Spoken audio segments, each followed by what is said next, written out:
To have a meal, you have to prepare. To be an adult, you are a child first. To marry, you have to date. So we've discovered that life is a process with stages and surely has no blueprint. Therefore, we bring to you Decoding the process. Catch us every Tuesday, 9:45 p.m.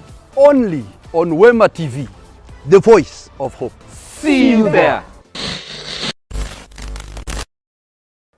Well, hello everyone. Welcome back to Decoding the Process. We are so glad to have you again here where we discuss so many matters regarding relationships, dating, and all we want and desire is for us to have healthy relationships. That is why we are coming here, three minds, to put our knowledge and everything together with what we even hear you guys say, so that we can have healthy relationships and healthy families even in the near future, and most importantly, a healthy community. We are glad to have you back again, and today we'll have a very amazing topic with you guys, and of course with me and with very amazing people who will help us talk about what we have today. So before we go to that, maybe they can say something, then we can proceed. Okay, we are glad to have you again on the show. Welcome, viewers. Viewer Prince here. Hello, it's another Tuesday, 9:45 p.m. Every Tuesday tunapatananga hapa, and last week, my apologies, I was not with you. Curfew ilinipata, lakini leo nimefika before curfew, and that's why we are here to decode the process of what we are going through in life. So, fill in, jump in as we take the ride. Yes, so we are back, and I'm with you here, Martha, and I'm so glad. Today we are going to be talking about the single mistakes single people make. There are many mistakes people make, and we're not saying that we should not make these mistakes, but there's one person who said clearly that experience is the best teacher. However, he revisited and actually said, but experience from other people is what makes life easier. So we are trying to help us understand the mistakes people have made, so we might not make the same mistakes, and most importantly, to have very well-founded relationships. So we're going to be talking about these mistakes single people make. So until you do that, can you just at least bring us up to pace and tell us a few of the things you've noticed, even maybe during that time you were single, and you've interacted with single people, you've also been there. What are some of the mistakes we can talk about that people can also avoid as they plan to date in the future? Okay, nice. This is a good topic, and a great one for that matter, because we've been there, and we also made the mistakes, and we would not wish to have people going through the same, or what we also experienced.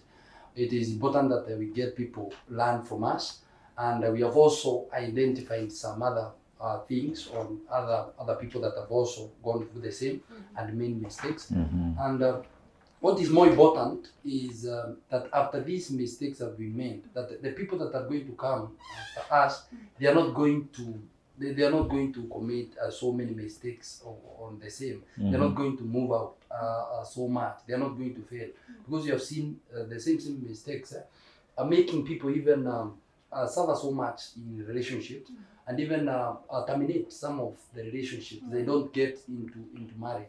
So that's why we need to check so much, and okay, we may focus both sides. We may talk about the female, we may talk about the male. That is different people or different gender are going to perform or to commit different mistakes. But now on this, we are going to handle all of them.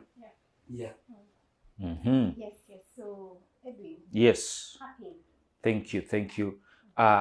Big Ed is my name. I never introduced myself earlier. So one thing that I will say is, even before we go to the mistakes, we have to ask ourselves, who are the single people?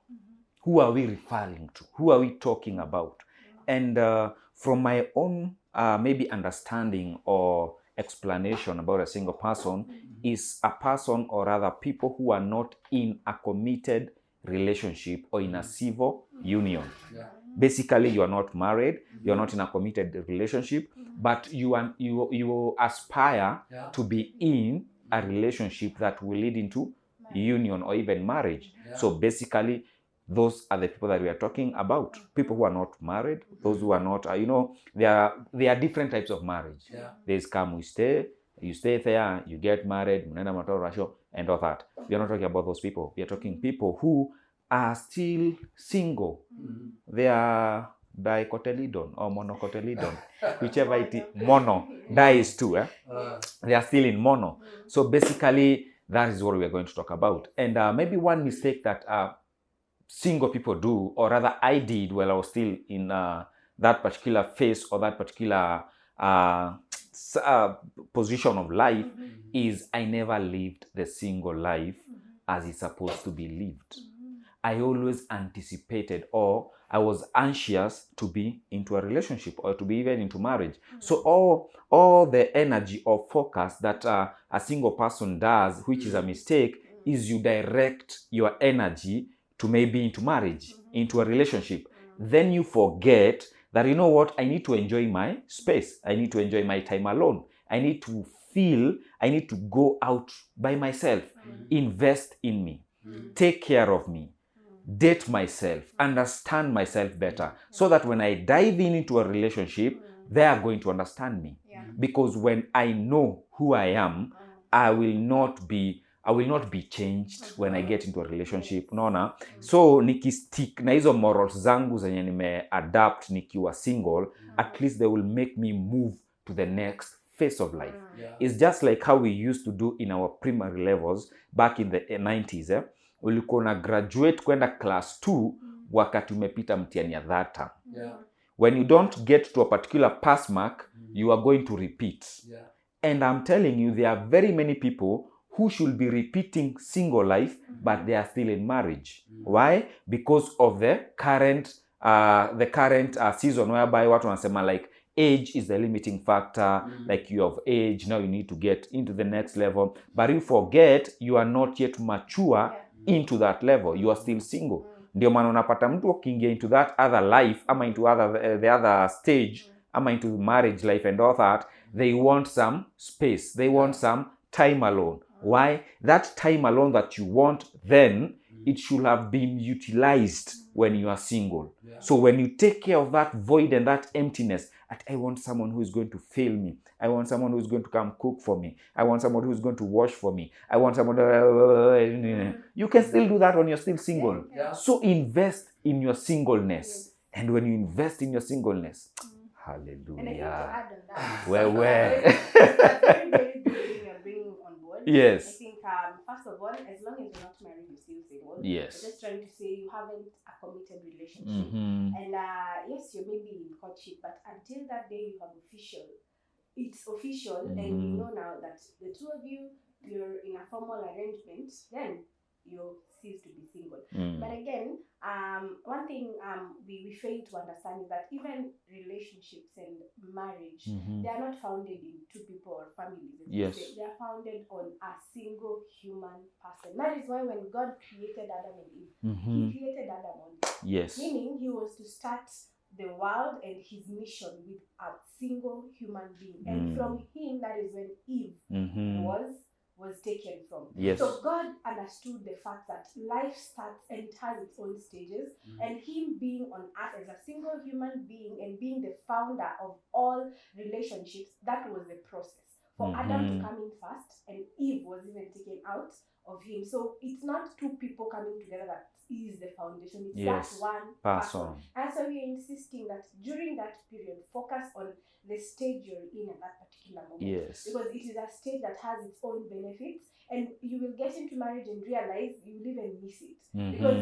there's a benefit of being in singlehood, and a lot of, every space you enjoy, every 360-degree freedom, it's going to, of course, reduce into another life. Yes. Actually, if I can make a small joke out of it, as the story of Adam and Eve, you see, Adam came first.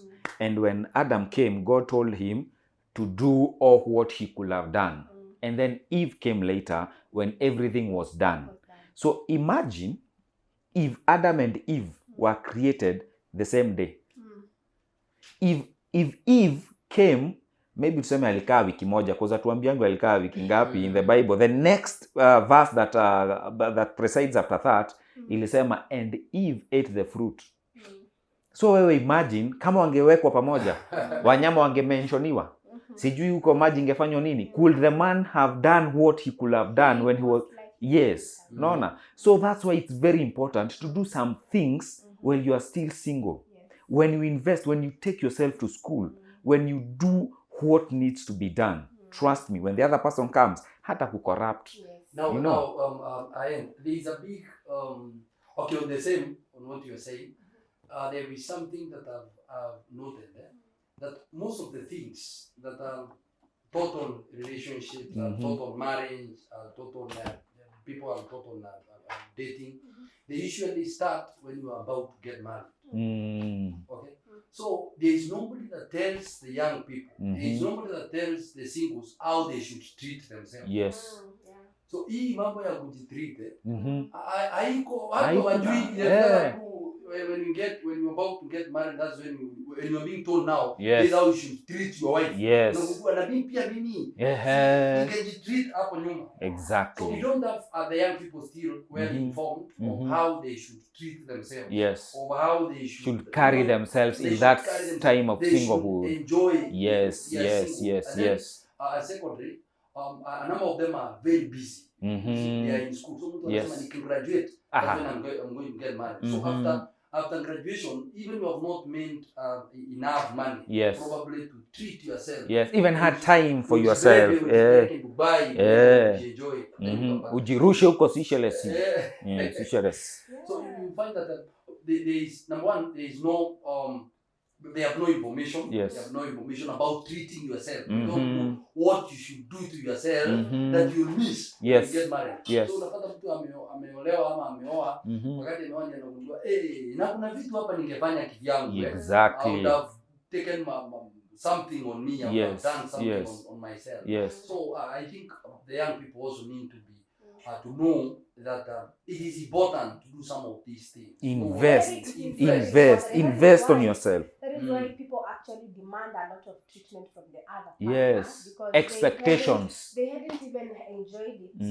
So they're thinking, that is when I should enjoy it. Yes. And it should be this way. When I was single, I taught myself how to actually treat myself, enjoy my singlehood. When I get married, I'm now thinking about the other person. How do I serve them? Because now I have had enough on my own. Yes. Now I'm getting somebody into my life to actually give into them because I have had enough time to be with myself, to invest in myself, to be the best I can be. And, you know, now I'm willing to serve the other human being who I'm aligned to be part of all my life. So it's very important for us to really realize singlehood is one of the most important foundational aspects of relationships. There is no day two of you, and that is why even God didn't give birth to you and the next minute you're married. Doesn't happen that way. There was a whole journey you had to go through because it was very important. And actually, for the normal kind of life, a whole third of your life, if you have to live to the 70 years old, you're supposed to be preparing. Normally, with even how we live in a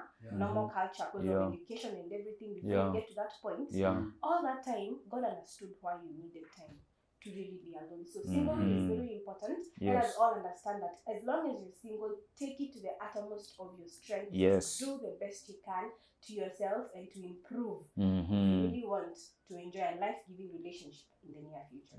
So we can go to more mistakes. That are yes. We have more mistakes that the singles make. And nikisema sio mimi. I know.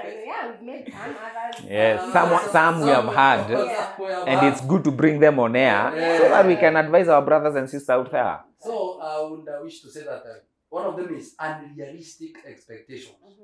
As young people, each one of us has big dreams. You know, we know what we want in life. We know what we want in life.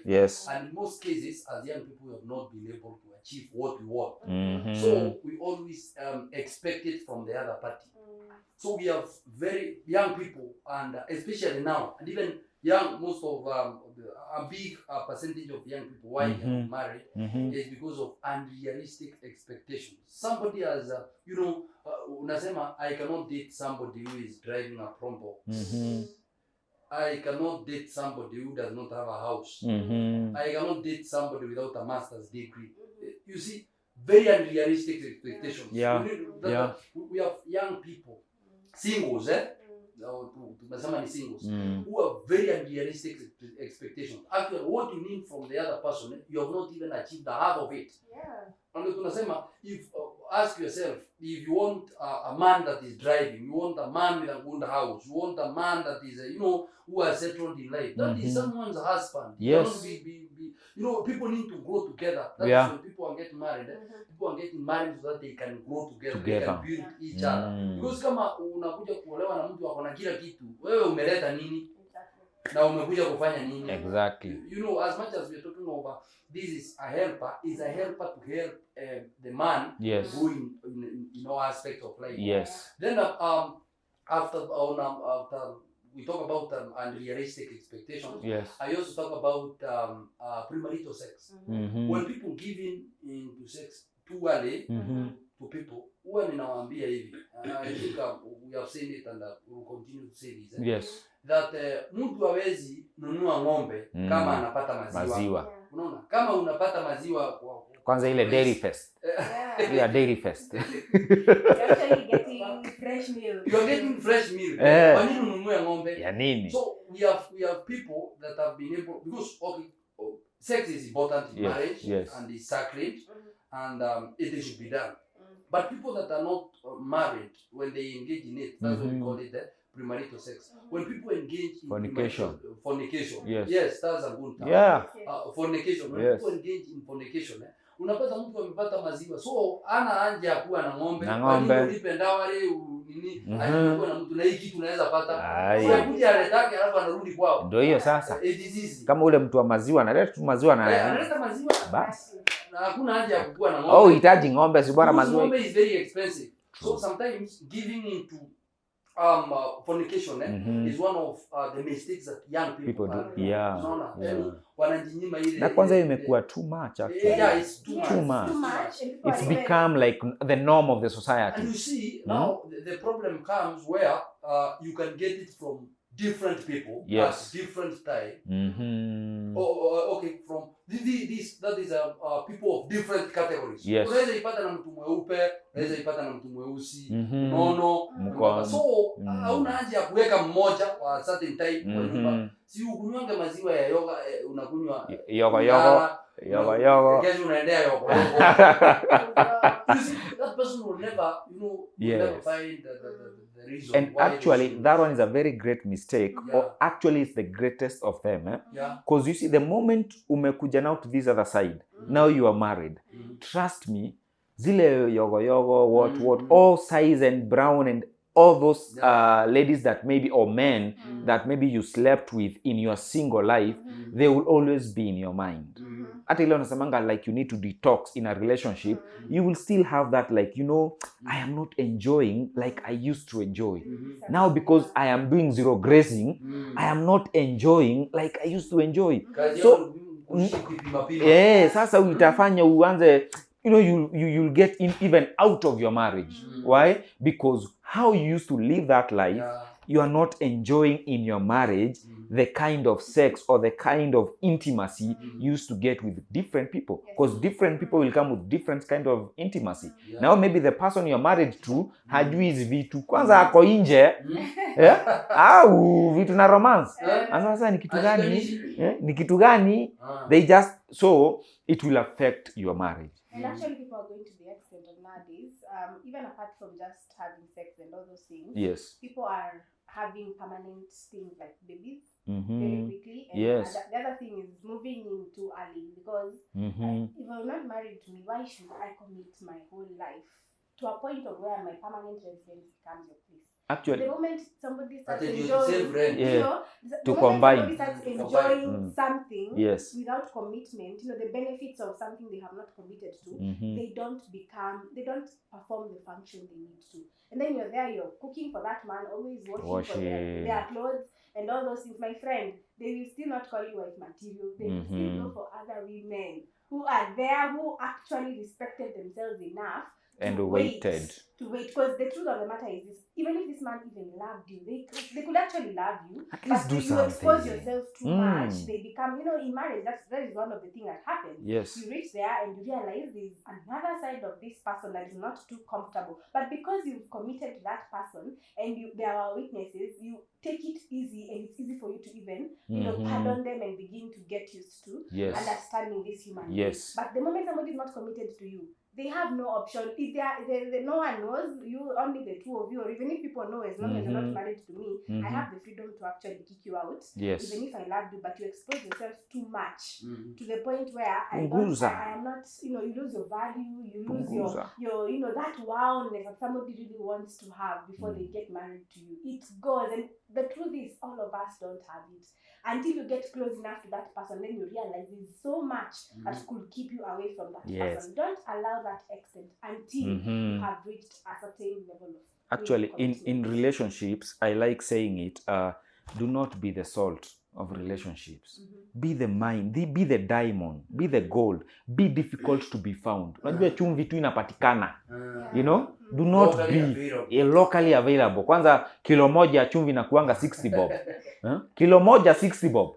Lakini ka gold kama kakaring hivi ama ka silver, ka expensive sana bana. So do not be readily available. Yes. And I think still on the mistakes. Yes. One of or two things that probably have led young people into this. One of them is fear.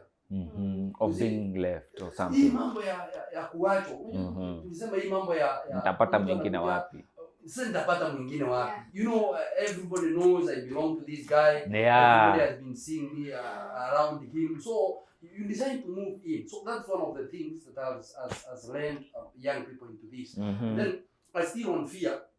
What will my parents say? Exactly. You see, I introduced him to my parents. But now, Anaka is becoming a bit slippery. So when he starts becoming slippery, even if you are being abused or and all that. Then still on the same, it's about desperation. It comes to a time in life, especially for the singles. A certain age. You get to a certain age, you become so desperate. You see, so you're wondering now, sasa huyu akinichezea na niko 40. Yaani nataka kumaanisha sasa nikianza relationship nyingine njenge mpaka 45. Sasa tunafika menopause nikiwa kwa mamangu. You see? That kind of that is the issues that the single or the young people rather are facing. That we also need to understand that these people avoid some of these small mistakes. And if you actually avoid them, how to 40, you will not reach those ages, because these are the things people have actually treaded upon, and they have caused them to go to such extent. The other thing I think I'll add on, as he talked about fear, is pressure. And there's real pressure outside. There's real pressure in social media, indirect and direct, even personal pressure we nowadays have. People are really even pressure from the grandmother and the father. From your parents to your workmates, to your friends, to your roommates. Umetembea peke yako leo. Yes, sometimes you don't even say it directly. Sometimes you just the eye. Say it to the eye. Unajua ungekuwa and you're like, it's pressure. Sasa ungekuwa unaosha hizi mavitu.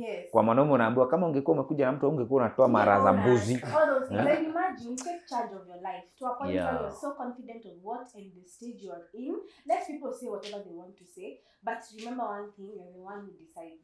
Let you understand. Maybe it's an eye-opener sometimes, but let it not get so into you that it controls how you think, how you do your life, and the decisions you will even make. Remember, these people have not been there all that time. They don't even understand why. Maybe you have decided to actually be single. They are already speaking. So let you be the one who, because you're the one who understands the whole spectrum of your life, be the one to decide where to be. So I think I want to say one thing, and this one is directly to the ladies.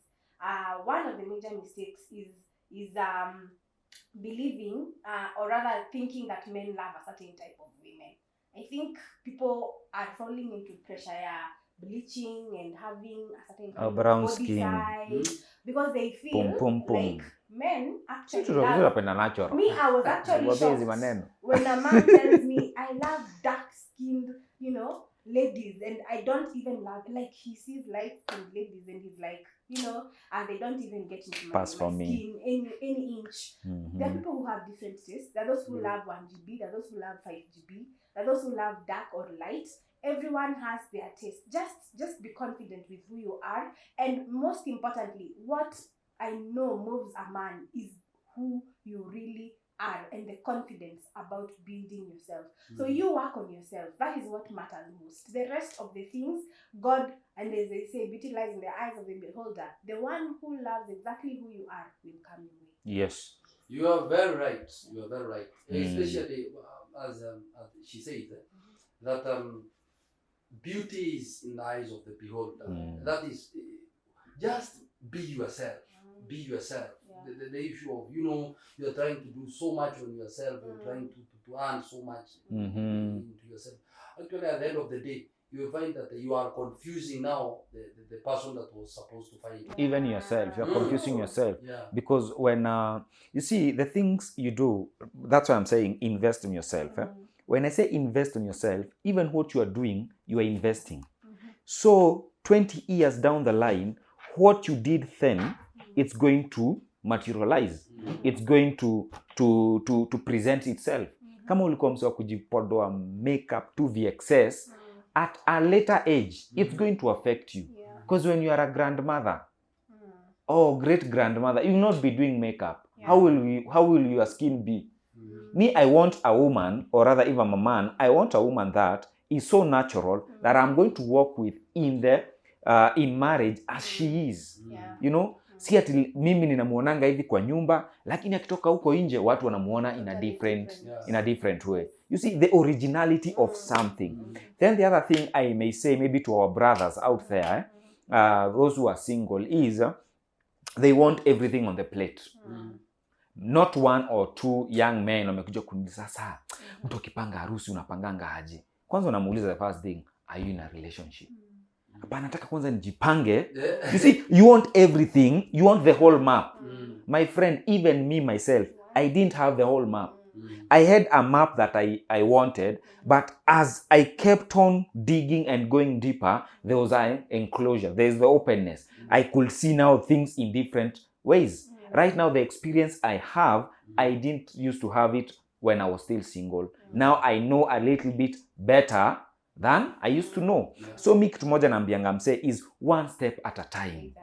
It's a progress. It's a process. Go into it. The moment you identify the right person, that is okay.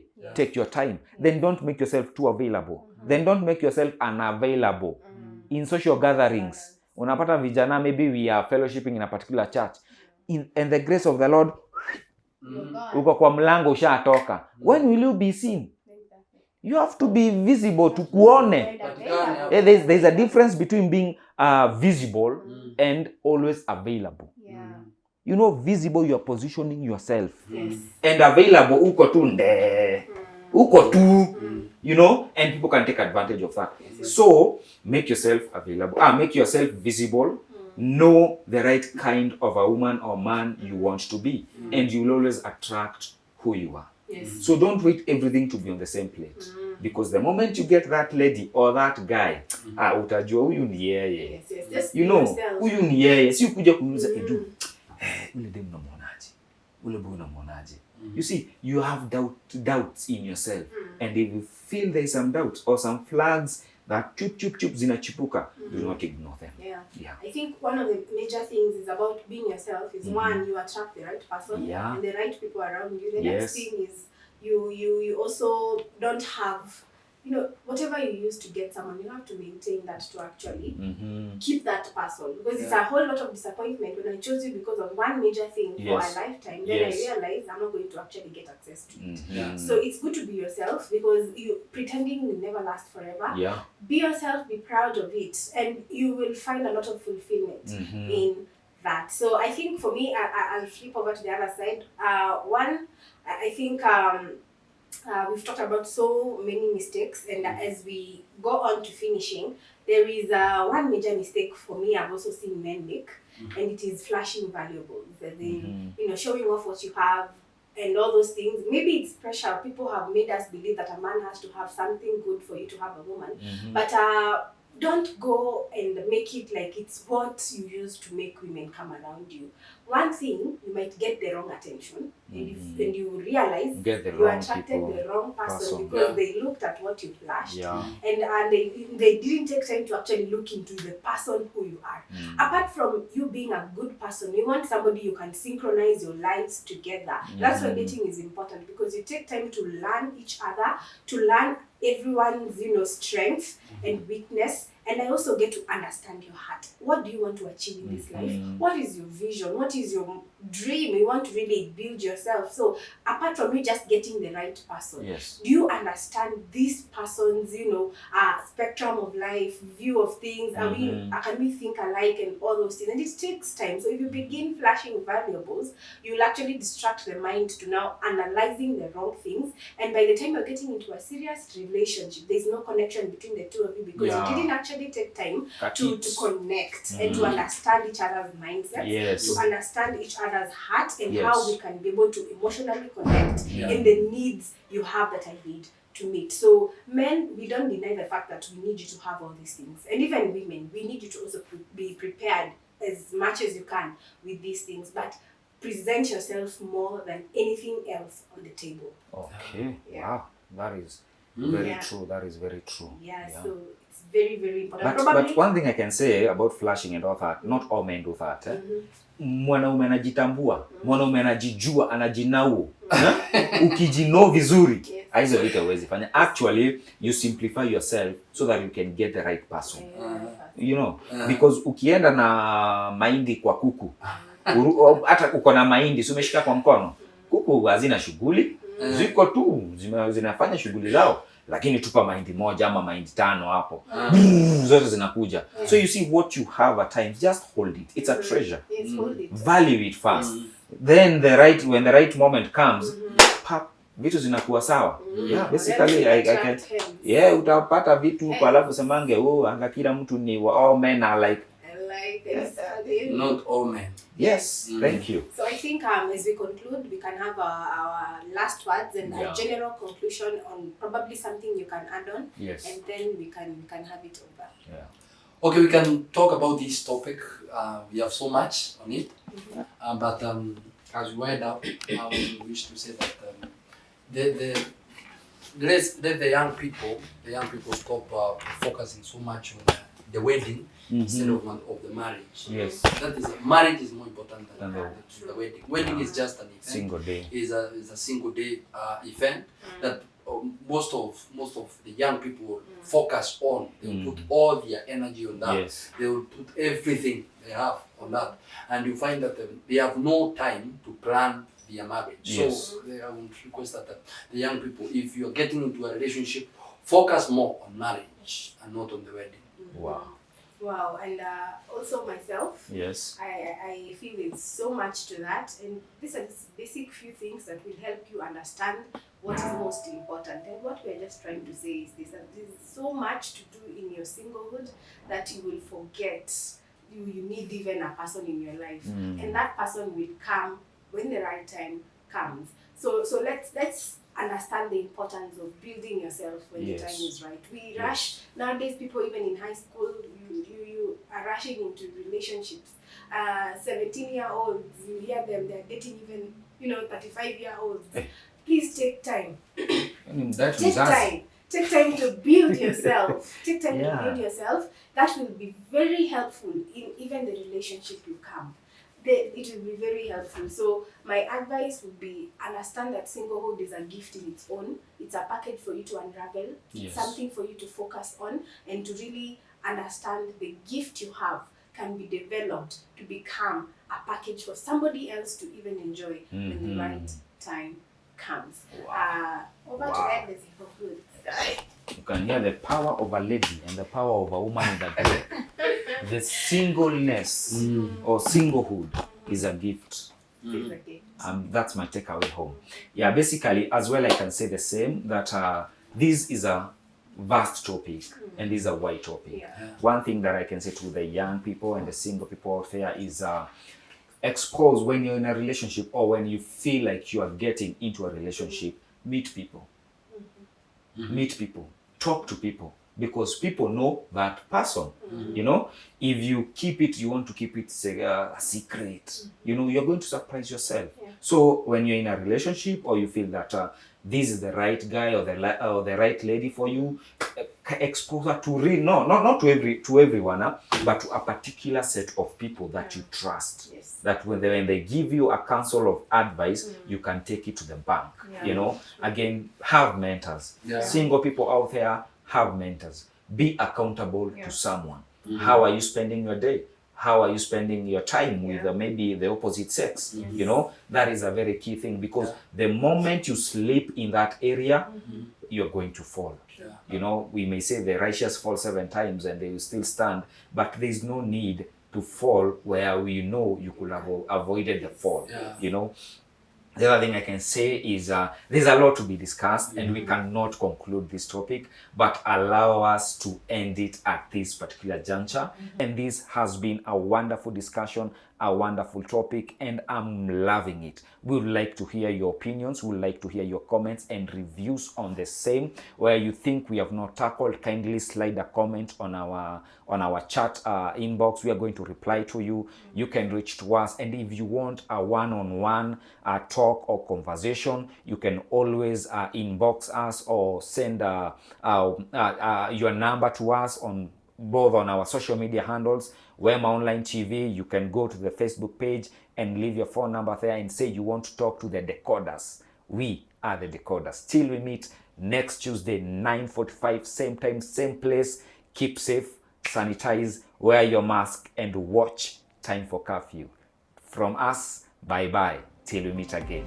Thank you.